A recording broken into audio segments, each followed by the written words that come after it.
because Celavive products are made as a package, but you can actually introduce the products one by one to your skin regimen. You are going to buy a pack of the product, which is really cheap compared to when you're buying it individually.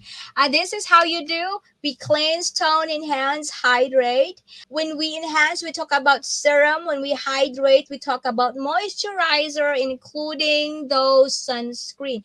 The basic according to the lightest to the thickest. The lightest is water based. So first you cleanse. You would water toner that is water based, not alcohol based. Especially if you're in your 30s, please minimize using alcohol based toners. Would worsen sebum production. You can do that principle too with any skin regimen that you are using right now. And of course, please minimize using soap. I've been using soap before, and I just learned that it actually make my pores open, and it is kind of open to irritation.